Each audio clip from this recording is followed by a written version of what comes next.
TSB, JJS, Heroes Battlegrounds, all popular Battlegrounds games, but today we will be exploring the most underrated Battlegrounds games to see if they are trash or P. Subscribe to become OP.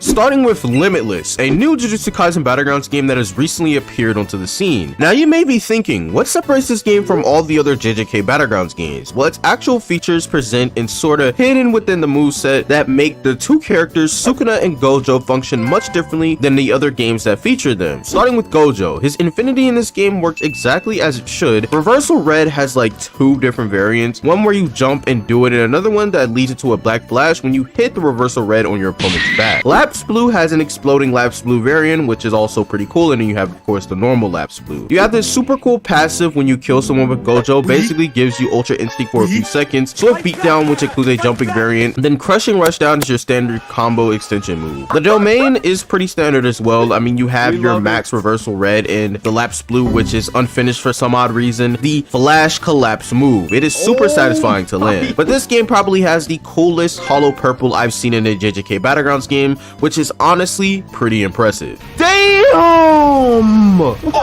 Yo, you nuked the entire map! Look at this man! He's fried to a crisp! I probably forgot to mention that this game also features destruction physics that basically any Battlegrounds game after Jujutsu shenanigans must have, I guess. Now onto Sukuna, which is currently early access. The coolest part about this game, Sukuna, is probably the fact that the Shrine special can air juggle and cut off limbs to the point where your opponent is literally disabled and just has to die. The other moves are quite basic, and I don't really think they are worth talking about, and since Sukuna is unfinished, he also doesn't have an awakening. Sukuna does have double jump though, which I thought was pretty awesome. Fought a hacker too in this game, which was pretty funny because he genuinely sucked despite him having infinite health. Now on to why I think this game has such low players. As of right now, I think it's honestly due to the lack of content. There's barely any characters right now, and besides the unique features the game has, it just kind of feels like any other JJK Battlegrounds game right now with TSB combat and JJS destructive physics. Not really anything too crazy, but honestly, they kind of shot themselves in the foot by making yet another JJK game in a genre already full of it. I'll give Limitless at its current state a 7 out of 10. Now we must talk about Chakra Battlegrounds. The game at first I didn't really like, probably due to all the bugs that the game had on launch, but now it has been fixed and the developers are back working on the game, which is great. The newest characters being Rock Lee and Zabuza, and honestly I had a blast using both. Now Rock Lee probably has the most unique awakening mechanic out of any Battlegrounds game I've ever seen. He opens gates to unlock his awakening moveset, which I think is incredible, and the combos you pull off with Rock Lee are disgusting. Leaf Drew? Yo, is he dead? Rock Lee! Rock Lee is too much fun. He probably is my most favorite character in the game, hands down. You have Primary Lotus, which literally turns into an insane cutscene move. You have Leaf Blade, which turns into a massive AoE Leaf Blade variant. Then you have Leaf Shears, which turns into a powerful Leaf Drill move. Leaf Storm Strikes, which turns you into a Leaf Blitz. But probably the biggest surprise was the way the last gate was handled, which unlocked Rock Lee's powerful ultimate move that is also an awesome QTE move that changes based on if you or your opponent wins the QTE. Absolutely insane. Now on to Zabuza, who is just absolutely broken. I heard that they tried to nerf this man, but I'm not gonna lie, bro, it is practically impossible simply because of his M1 range, which causes him to outclass basically every character when it comes to simple M1 trading. The good thing is a lot of his moves are blockable, and since his M1s are slower than the entire roster, you can punish him pretty easily if you can get an opening. But his moveset is awesome and has a ton of potential already. Oh my god, this is crazy! Oh my god!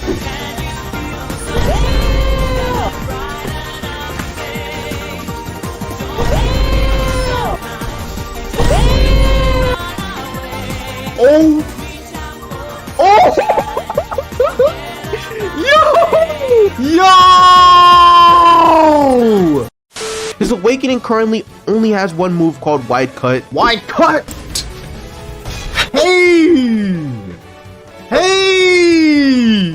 Also, every character in this game features their own wall hit animations, which look very cool. Not to mention the finished awakenings for Sasuke and especially Naruto also being well made. They haven't missed yet when it comes to these characters, so I hope the next ones are just as good. Overall though, Chakra Battlegrounds is indeed the potential man of Battlegrounds games. It just takes the developers forever to push these updates out, which is why the game steadily sits at around 1K players when it honestly deserves a lot more, especially for being the only Naruto Battlegrounds game honestly worth playing. I'll give Chakra Battlegrounds a 9 out of 10. Next, we have Project Bending 2. In my opinion, the best Avatar game on Roblox in terms of combat. This game surprised me so much because I thought at first it would be your basic TSP combat with Avatar movesets, but no. You can actually control your bending moves with shift and the directional arrows to control the elements just like a bender from the show. And bro, a tear was almost brought to my eye. My absolute favorite being earth bending because of how interactive it is when you are fighting with it and the fact that you literally feel like Toph while using it. Oh my god!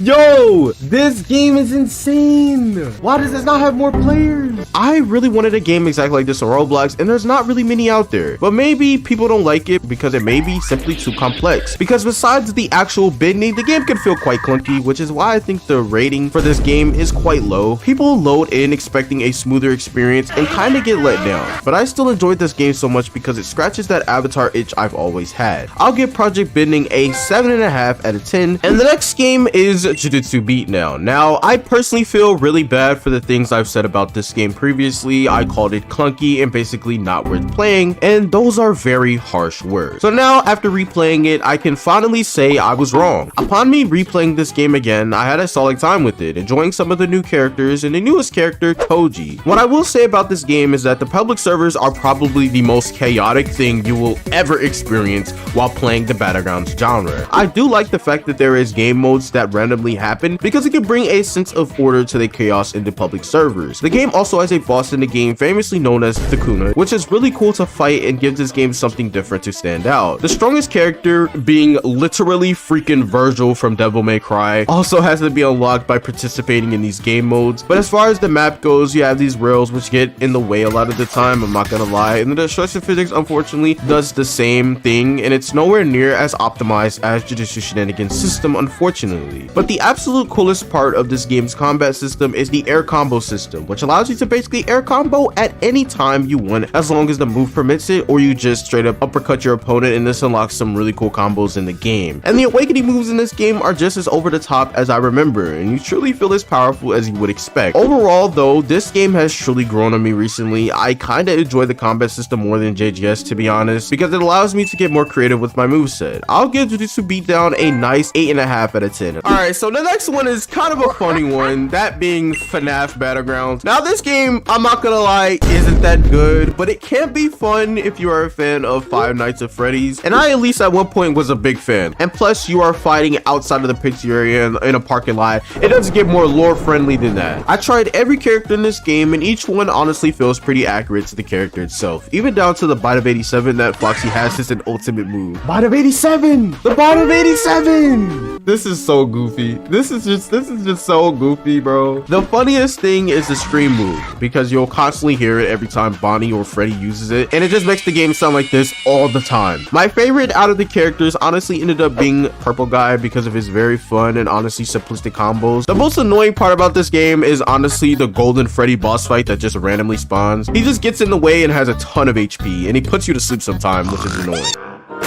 But the fact that Freddy's awakening consists of basically throwing pizzas at people and putting them to sleep while also throwing a barrage of scratches, so that obviously makes this game a 10 out of 10. Shut your stupid. But in all seriousness though, there is basically 0 to no quality control, and the game is pretty clunky, but it's fun for the most part if you want to goof around with friends while playing with some FNAF characters. So it can't really be much higher than like a 6 out of 10 in my book. Next, on to Legends Battlegrounds, the game that barely gets any updates honestly, which is probably why it always has less than 10k players. When it could be one of the top Battlegrounds games because of its quality, this game probably has some of the best cutscenes and finishers for moves in the entire Battlegrounds genre. Like, I'm talking, some of these moves are better than TSB.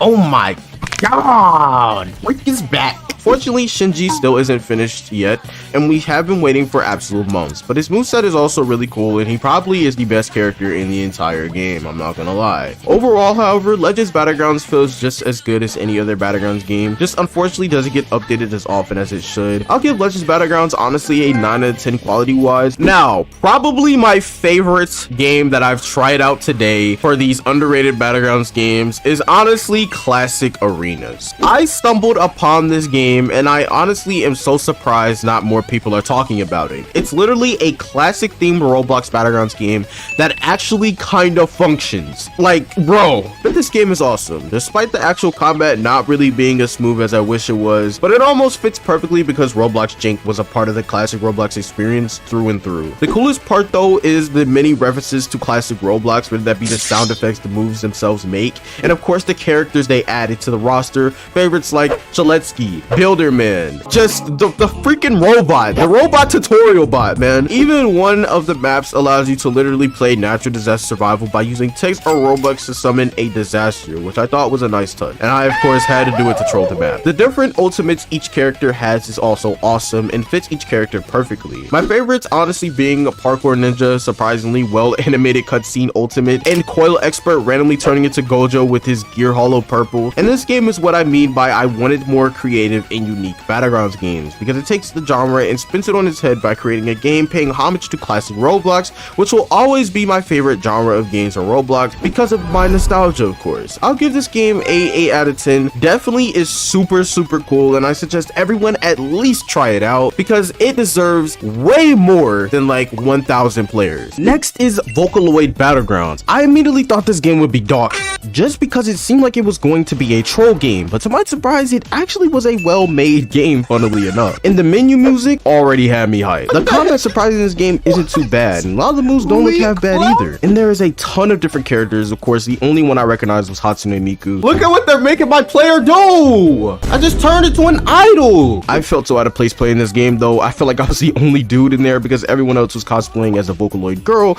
or as a femboy. But I still had a fun time enjoying the music, which is probably the best part about the game. A surprising game though through and through, and I'll give Vocaloid Battlegrounds a nice 7.5 out of 10. Hollow Battlegrounds. Genuinely the only Bleach Battlegrounds game to ever come out, just unfortunately didn't perform well and is now abandoned by the dev team. So much so that I wasn't able to find a single server with players, so I wasn't really able to play the game enough to give a proper opinion on the game. It's surprising though, because it isn't as if the game is like super bad or anything. It just needs more updates and more characters. Now, as I say in every video, if you guys enjoyed this video and you like some more content like this one, don't forget to like, subscribe, and I'll see you guys next video. Peace. What fate so certain? How can it change us when you feel